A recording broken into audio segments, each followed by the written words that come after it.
Hey everyone, welcome back to Reopening the School of Science here with Everton. I am sorry for the long delay. If you've not seen the latest Malmo Pentagon Challenge episode, I'll give you a quick rundown. Basically, my laptop charger stopped working. I had to buy a new one. It took about 7 to 10 days for the replacement to arrive. Um, so I essentially lost the potential for 2 weeks worth of gameplay, recording, etc. during that time. And then since I've got it back working, I finally was getting everything ready, got up to a point where I was happy to record, and then life has kind of just swamped me, and I've just not had the time. But we're back. We're back with Everton. I did actually just record the Villa game that I intended on showing you.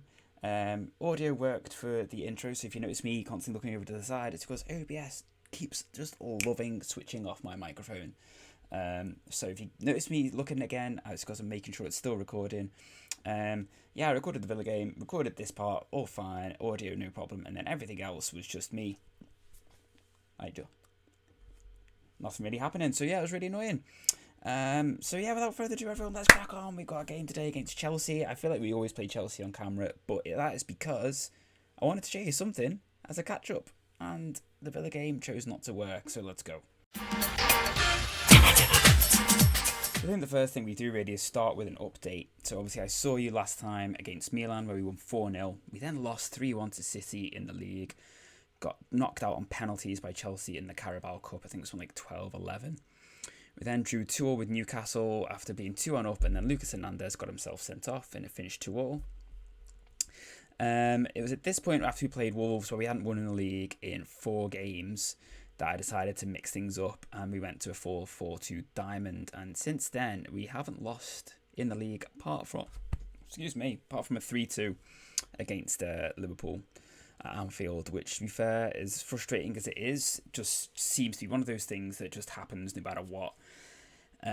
Meanwhile, in the Champions League, we have been on fire. We've qualified first in our group with a game left to play, and you will notice that we put 20 goals past Karabag across 2 games. In this game at home, Luka got 7 goals and 5 assists for James Ward-Prowse. In this one, 11-0, it was a hat-trick for Gordon, De Ketelaere and Lorenzo Luca. Poor Karabag. They did also ship 10 goals to Milan as well at one point. So that means that at the moment, I say at the moment, the group is decided. We're finishing top and Milan are coming second. Now, this is the game I did just record. It was a very nervy 1-0 win against Villa up until the 88th minute. We brought on Lorenzo Luca and Elias Barello, and they combined to give us the win. Now, you may think, well, why wasn't Luca starting? And that was because we just played Benfica and he was a bit tired. We didn't have Awar for this. We didn't have Tamori. We didn't have Pau Torres, Pedro Porro. Who else didn't we have? I think that might have been it. It's because they were all tired and they weren't fully fit. But we did get the win, but unfortunately, there was no audio. So we're going today for Chelsea. And after that, it will potentially be for this Man United game that we come back, or it'll be for the first knockout round in the Champions League, depending on what happens. With us having our little blip, we did tumble down the table a little bit. So we're currently 7 points off Man United, level on points with Liverpool, City, and a point clear of Leicester. So Chelsea, if we can get the win here, massive, because it'll put us 2 points behind them. So we are ready to go. Well, we're not ready to go. We're ready to pick the team for the Chelsea game. So Luca goes in. What's Bargy wanting? We had a bid in for him. Where is Harvey Barnes? Because he's there. He has been really poor, really quite underwhelming. Now Awar is now fit. So sorry, Anthony Gordon, but he goes straight in for you. We'll put Gordon in there for Ballard only because we're now going to chuck Pau Torres in. And then in terms of defenders, I think we stick with Lucas Hernandez because he is pretty solid. I think we stick with Lucas Hernandez because he is pretty solid. Raspadorian for Bargy. And Pedro Porro in for Calvin Ramsey. And are we happy? I think we're happy.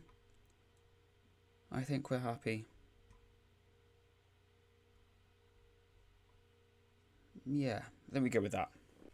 So we're playing Chelsea on camera, and we do seem to have good record against Chelsea recently when we are on camera. I think Guardiola is still the manager. yeah, as far as I'm aware, he is still in charge. We seem to have done okay against him, generally speaking. Now, as I touched on last time, this may well be the last season here on reopening the School of Science, because then we can just focus purely on the Pentagon, which is probably going to run up until Christmas time anyway. So even after FM23 is out, that's just the way it's going to be, I think, just because things are just taking a little bit longer. Life's kind of gotten in the way a little bit. It does mean that we might not get to see much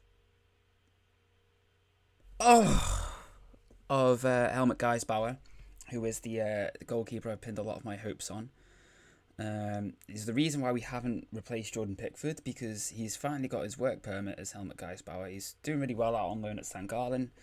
He's helping them qualify from their Europa League conference group. And he's got his work permit. I am potentially going to try and recall him in January. If not, it's not the end of the world. Just would be nice to have seen what we've been missing out on while we've been unable to get a work permit for the young. I think he's 18, 19. And he looks class. Does the Austrian. But we shall see what happens. Pickford, don't get me wrong, has been good. But he definitely could have been better. But I've held off replacing him for a big money keeper because of Geisbauer. I think we actually maybe play Raspadori as a pressing forward and just see if that helps him, get a little bit more of the ball in. Because there's a perfect chance there when they're playing up from the back for Raspadori to be a little bit sharper and get on the ball. Pickford is kind of very much Pedro Pascal in Wonder Woman 84. Pickford's good, but he could be better. Life's good, but it can be better, and our goalkeeper situation has definitely fit that. Hello Fulham beating Man United. That's tasty. If we can get the winner against Chelsea, that would be very, very nice. But what I was thinking of doing with this and with the Dortmund series is before the end of 22, maybe doing a 5-year sim, just to see. United have equalised. Just to see how they do after us. So we might get to see what happens with the likes of Geisbauer. And with Dortmund, what I actually did was I actually planned on carrying on that save just privately. I went to Real Madrid after we won the Champions League, because Real Madrid had really sort of dipped big time, both domestically and continentally. So I thought, you know what, let's see if we can get them back up. And we basically just swapped with Spalletti, who was at Real Madrid. He went to Dortmund and we went there.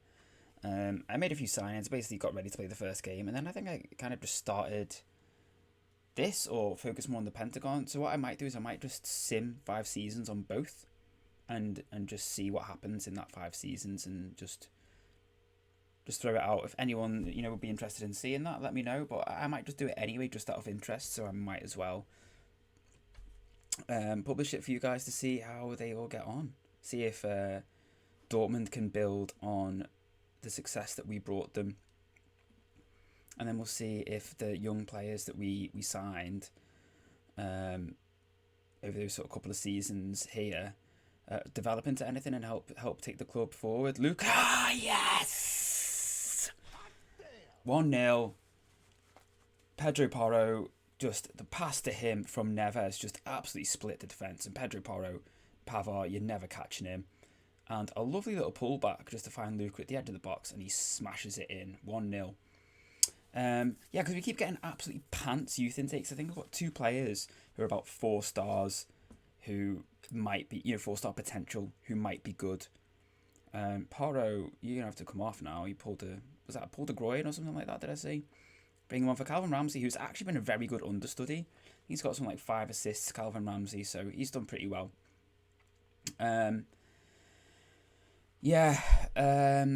Because even though we've got Nuno Gomes, and who's one of the best youth developments, like outside of New Gens, even though he's class, and even though we've got pretty decent facilities, we still keep getting like C's and D's from our youth intakes. Barello.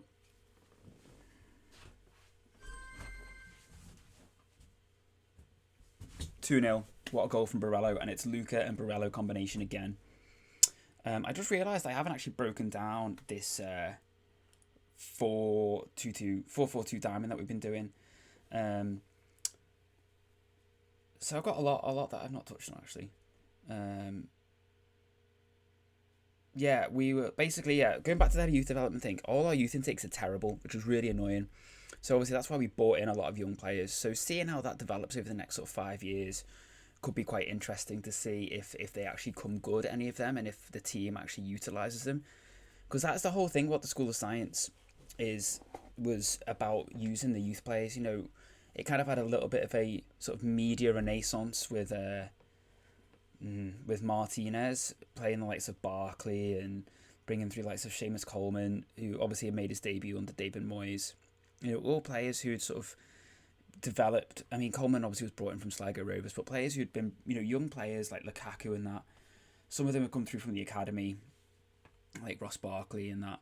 And you know, it was about, you know, trying to repeat that, you know, back from like the 60s, 70s when Everton were playing really good football and had likes of Alan Ball, you know, running the midfield. And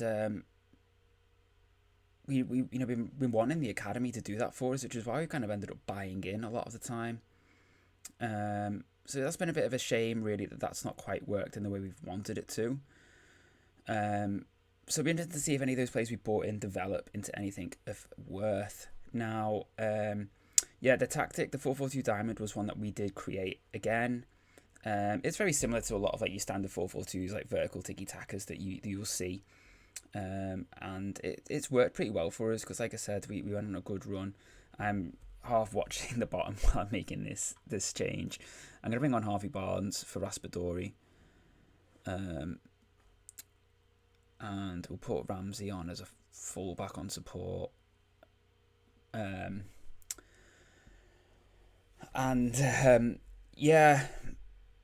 was basically, it just seems to, I don't know, it just seems to have brought about a bit of a change. It's probably because hopefully the AI, you know, it's a new tactic which the AI is not used to, that we play, and it's worked pretty well for us. And I'll probably dip back to the 4-3-3. I really like the 4-3-3. I just felt like that maybe we were just struggling. It seemed a bit ineffective at times, and I'm not sure if that was just because the AI was sussing us out, really. And I don't know. They do say that the AI is good at recognizing your tactics, your style of play, and adapting to it.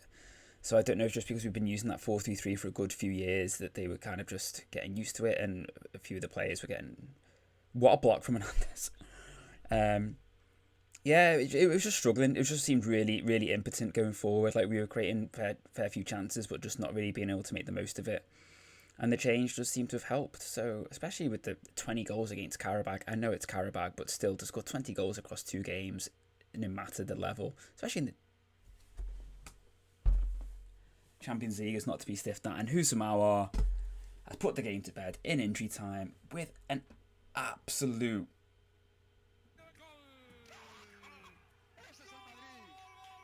peach.